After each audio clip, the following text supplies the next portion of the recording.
Puss in Boots. Upon a time, there lived a miller who had 3 sons. One day, the old and poor miller passed away, leaving behind a mill, a donkey, and a black and white cat. The sons had to divide their inheritance. The eldest son chose the mill, the second son took the donkey, and all that was left for the youngest was the cat. The mill brought wealth and prosperity to the eldest one, making him a rich and respected man. The second son also led a comfortable life with the donkey. But the youngest son faced hardship, especially with a cat as his only possession. As their situation worsened, he considered selling the cat. However, the cat had a secret. He could speak in a human voice, and he addressed the young man, saying, "Do not sell me. I can be of great use to you and lead you to fame and fortune. All I need are a pair of boots." The miller's son decided to trust the cat and provided him with the requested boots. The cat immediately set out to demonstrate his worth. He hunted 2 hares, put them in a sack, and hurried to the royal palace. Presenting the hares to the king, he declared, "My master, the Marquis of Carabas, sends this gift to you." The king, intrigued by the peculiar gift, inquired about the Marquis of Carabas, whom he had never heard of before. Nevertheless, he appreciated the gesture and accepted the hares. The following day, the cat returned to the palace with partridges. Each time, he declared them as gifts from his master, the Marquis of Carabas, and the king graciously received them. This went on for several days, building up the king's curiosity about this generous marquis. One hot day, the cat suggested to the youngest son that they go for a swim in the river. He also mentioned that from that day forward, he would call him the Marquis of Carabas. The young man agreed to the idea, even though he was puzzled. That same day, the king was riding around the river in a carriage with his beautiful daughter. When the cat saw them, he started shouting, "My master of Carabas is drowning. Help, quick, save the Marquis of Carabas, who has always been so kind to me," ordered the king. The cat whispered to king, "My master's clothes were stolen."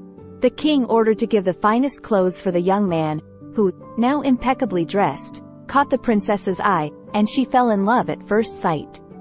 The king invited the Marquis of Carabas to the carriage.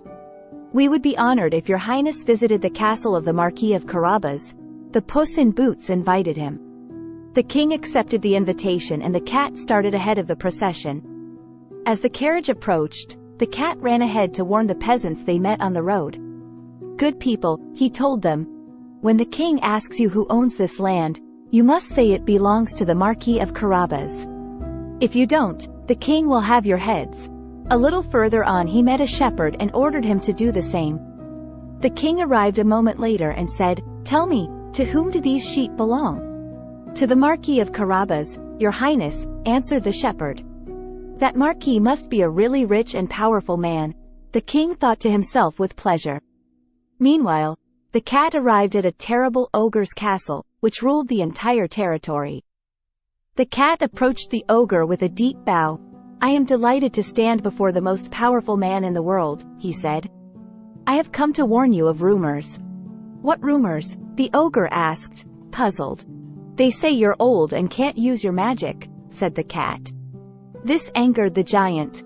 "I heard you can turn into a lion. Can you still do it?" asked the cat. "Judge for yourself," said the giant, and he immediately changed into a wild lion. The cat was shaking with fear, but he got up and said, "I've also heard that you can turn into something as tiny as a mouse. And I didn't want to believe that, because you are so great and powerful." "Wouldn't that be possible?" roared the giant. "Turning into a mouse is the easiest thing in the world." At that moment, the mouse whistled in front of the cat.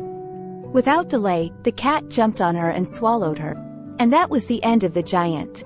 At that moment a carriage drove into the gate. Puss in Boots hurried to greet the guests. "Welcome, your highness, to the castle of the Marquis of Carabas." "So," said the king, "is this beautiful castle also yours, Marquis?" "I have never been to such a luxurious place," breathed the princess. The king, who couldn't wish for anything better for his daughter, quickly said to the Marquis of Carabas, "It would be an honor to offer you my daughter's hand in marriage." "Am I asleep, then?" wondered the young miller, but quickly answered, "It is a great honor to receive them." The wedding was celebrated in a few days. Puss in Boots did what he promised. The Marquis of Carabas returned his favor and kept him by his side, and they lived happily ever after.